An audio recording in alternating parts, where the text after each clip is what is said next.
ఈ ఉగాది పండగకి నేతి బొబ్బట్లను ఇలా చేసుకొని తినండి. ఇంట్లో వాళ్ళందరూ హ్యాపీగా తింటారు. ముందుగా హ్యాపీ ఉగాది అండి.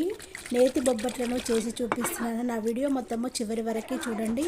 ఫస్ట్ టైం చూస్తే నా ఛానల్ని సబ్స్క్రైబ్ చేసుకోండి. ఒక గ్లాస్తోని కొలిసాను. 1/2 kg వరకు శనగపప్పును తీసుకున్నాను. ఒక బౌల్లో వేసేసుకొని 3 times మంచిగా చేతితో పిసికి పప్పును మంచిగా కడగాలి. కడిగిన తర్వాత మళ్ళీ వాటర్ను పోసుకొని ఒక అరగంట పాటు నానబెట్టి పెట్టేసుకోవాలి. మైదా పిండిని తీసుకున్నానండి. మీరు మైదా పిండి ప్లేస్లో గోధుమ పిండినైనా తీసుకోవచ్చు. మైదా పిండిని జల్లించుకోవాలి. ఏవైనా ఉంటే జల్లెలో వస్తాయి కాబట్టి మనము జల్లించుకోవడం చాలా మంచిది. ఇందులో చిటికెడు ఉప్పు వేసుకొని 1 స్పూన్ వరకు నెయ్యిని వేసేసుకొని మొత్తము మిక్స్ అయ్యేలా కలుపుకోవాలి. కొంచెం కొంచెంగా వాటర్ని వేసేసుకుంటూ పిండిని మంచిగా కలిపేసుకోవాలి.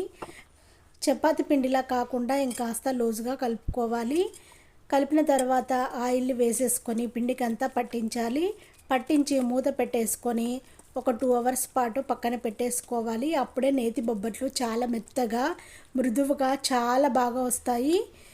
మూత పెట్టేసి పక్కన పెట్టిన తర్వాత మనము నానబెట్టుకున్నాం కదా శనగపప్పుని ఒక గిన్నెలో వేసేసుకొని తగినన్ని వాటర్ని వేసేసుకొని పప్పును ఉడికించుకోవాలి. పప్పు ఉడికిందా లేదా అనేది మూత తీసుకొని చెక్ చేసుకోవాలి. చూడండి, పప్పు మంచిగా ఉడికిపోయింది. ఈ పైన నురుగునంతా తీసేయాలి, లేదంటే బొబ్బట్లు స్మెల్ వచ్చేస్తాయి, త్వరగా ఖరాబ్ అవుతుంది పూర్ణము. మంచిగా వాటర్నంతా ఒక గిన్నెలో వంపేసేయాలి. ఇది కట్టు అంటారండి. ఈ కట్టునంతా ఒక గిన్నెలో వంపేసి పప్పునంతా చల్లగా చేసేసుకోవాలి. నిమ్మకాయ సైజ్ అంతా చింతపండుని వేసేసుకొని మూత పెట్టి పక్కన పెట్టేసుకోవాలి. ఈ పప్పునంతా గరిటెతో కలుపుకొని చల్లగా చేసేసుకోవాలి. పూర్తిగా చల్లగైన తర్వాత మిక్సీ కప్పు తీసుకొని పప్పుని వేసేసుకొని పౌడర్ లాగా రెడీ చేసుకొని ఒక బౌల్లో వేసేసుకోవాలి. మిగతా పప్పును కూడా సేమ్ అలాగే మిక్సీ పట్టుకొని అంతా ఒక బౌల్లో వేసేసుకోవాలి. ఇలా భక్ష్యాలు అంటారు తెలంగాణలో. ఆంధ్ర వాళ్ళైతే నేతి బొబ్బట్లు అంటారు. తెలంగాణ వాళ్ళు కూడా కొంతమంది బొబ్బట్లు కూడా అంటారు. కానీ బొబ్బట్లు ఉగాది పండుగకి చేసుకుంటే చాలా చాలా బాగుంటుంది. టేస్ట్ మాత్రం అదిరిపోతుంది. ఏ గ్లాస్తోనైతే మనం శనగపప్పు తీసుకున్నామో అదే గ్లాస్తోని బెల్లాన్ని తీసుకొని ఒక గిన్నెలో వేసేసుకొని 1/2 glass వరకు వాటర్ని పోసుకొని బెల్లాన్ని అంతా కరిగించుకొని ఒక జాలి గిన్నె ఉంటుంది కదా స్టెయినరు, దాంతో బెల్లం పాకాన్ని అంతా వడకట్టుకోవాలి.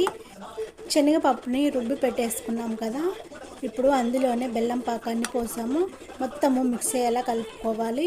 ఇలానైనా మనము నేతి బొబ్బట్లను రెడీ చేసుకోవచ్చు. కానీ అలా కాకుండా ఇంకొకలా కూడా చేయాలండి. స్టవ్ పైన ప్యాన్ పెట్టేసుకొని ప్యాన్ వేడయ్యాక పూర్ణాన్ని అంతా అందులో వేసేసుకొని 1 స్పూన్ వరకు నెయ్యిని వేసేసుకొని ఒక 5 minutes వరకు మంచిగా ఫ్రై చేసుకోవాలి. పూర్ణం అంతా ఇలా ఫ్రై అయితే టేస్ట్ చాలా బాగుంటుంది. మనం చేస్తున్నాయి నేతి బొబ్బట్లు కాబట్టి చాలా రుచిగా చాలా టేస్టీగా ఉంటాయి. చల్లగైన తర్వాత స్టవ్ ఆఫ్ చేసుకొని చల్లగా చేసేసుకొని చల్లగైన తర్వాత లడ్డుల్లాగా రెడీ చేసుకోవాలి. 1/2 kg శనగపప్పుని తీసుకున్నాను కదా, 19 లడ్డులు అయినాయండి. నాకు 19 లడ్డులను తీసుకున్నాను నేను.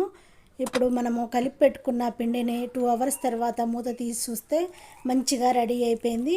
పిండిని మళ్ళీ ఒకసారి మంచిగా కలుపుకోవాలి. అప్పుడే బొబ్బట్లు మెత్తగా చాలా మృదువుగా టేస్టీగా చాలా బాగుంటాయి. పిండి అంతా ఇలా కలుపుకున్న తర్వాత మరొక స్పూన్ వరకు ఆయిల్ వేసేసుకొని పిండికంతా ఆయిల్ అంతా మళ్ళీ పట్టించాలి. పిండిని ఇలా ముద్దలాగా చేసుకోవాలి. చూడండి, కన్సిస్టెన్సీ ఇలా ఉండేలా చూసుకోవాలి. 2 ప్లాస్టిక్ కవర్లను కట్ చేసుకున్నాను. రౌండ్గా ప్లేట్ సైజ్ అంతా కట్ చేసి పెట్టాను. కవర్లకి నెయ్యినంతా అప్లై చేసుకోవాలి. నెయ్యి అంటే ఇష్టం లేని వాళ్ళు ఆయిల్నైనా అప్లై చేసుకోవచ్చు. పిండి తీసుకొని అరిచేతిలో పెట్టేసుకొని రౌండ్గా పూరిలాగా రెడీ చేసుకొని అందులో మధ్యలో పూర్ణాన్ని పెట్టి మొత్తము క్లోజ్ చేసుకోవాలి.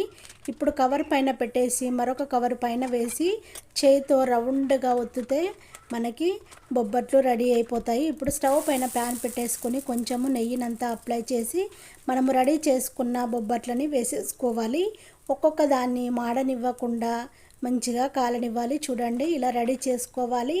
పూర్ణం లోపల పెట్టేసుకొని మొత్తము క్లోజ్ చేసేసుకోవాలి. రౌండ్గా మాడనివ్వకుండా చూసుకోవాలి. ఇప్పుడు బొబ్బట్లని ఒక్కొక్క దాన్ని తింపుతూ రెడ్గా కాల్చుకోవాలి.